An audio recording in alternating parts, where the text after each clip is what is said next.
সড়ক পথ নেই, গ্রামে ঢুকতে পারে না কোনো গাড়ি, তাই গাড়ির হর্ন বা যান্ত্রিক শব্দের কোলাহল কিছু নেই এখানে।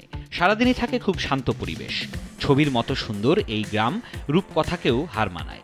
হাজার হাজার পর্যটক তাই প্রতি বছর ঘুরতে আসেন এখানে। এই গ্রামের রয়েছে আরও বিশেষত্ব যা পৃথিবীর অন্য কোনো গ্রামে পাওয়া যাবে না। কোথায় রয়েছে এমন গ্রাম? চলুন সেই অভিনব গ্রামের গল্প শুনি।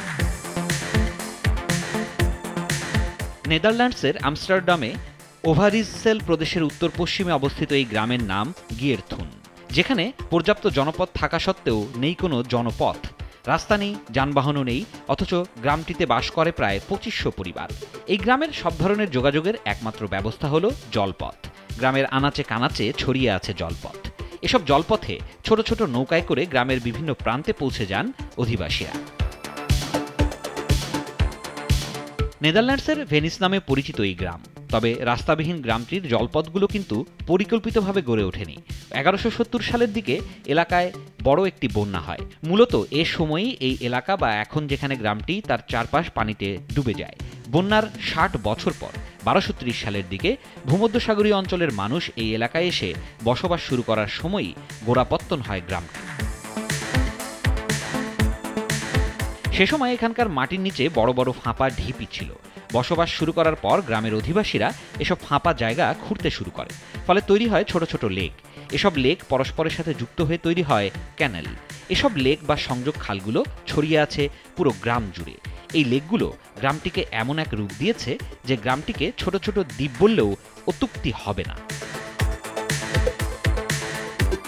এমন যাতায়াতের পেছনে অবশ্য বিশেষ কিছু কারণও রয়েছে। যাতে পরিবেশ নষ্ট না হয় সেজন্য করা হয়েছে এই অভিনব ব্যবস্থা। যানবাহনের কালো ধোঁয়া বা হর্নের তো প্রশ্নই আসে না। অন্যদিকে গ্রামের লেকে যে নৌকাগুলো রয়েছে তাতে ব্যবহার করা হয় বিশেষ ধরনের ইঞ্জিন, যেগুলো চলার সময় কোনো শব্দ করে না। সবথেকে জোর আওয়াজ বলতে এখানকার অধিবাসীরা হাঁস কিংবা পাখির মিষ্টি কিচিরমিচির শব্দকে বুঝে থাকে।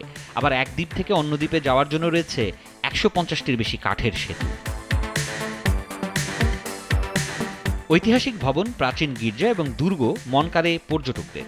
হ্রদ এবং জঙ্গলে পরিপূর্ণ এই গ্রামটিতে রয়েছে খামার এবং খড়ের ছাদ। কাঠের সেতুগুলো এই গ্রামের সৌন্দর্য আরও বাড়িয়ে দিয়েছে। এই রাস্তাহীন গ্রাম দেখতে সবচেয়ে বেশি ভিড় জমান চীনা পর্যটকরা। প্রতি বছর প্রায় ২ লক্ষ চীনা পর্যটক যান নেদারল্যান্ডসের এই গ্রামে। ধীরে ধীরে অন্য দেশ থেকেও পর্যটকের সংখ্যা বাড়ছে এখানে। এই গ্রামটি বিশ্বের নজরে আসে ১৯৫৮ সালে। ডাচ ফিল্ম মেকার বার্ট হানস্ট্রা তার কমেডি ফিল্ম ফ্যানফেয়ারের শুটিং এই গ্রামে করার পর থেকেই তা নজর কাড়ে। গ্রামের মনোরম পরিবেশ হয়ে ওঠে পর্যটনের অন্যতম ঠিকানা। এখানে রয়েছে বেশ কিছু মিউজিয়ামও।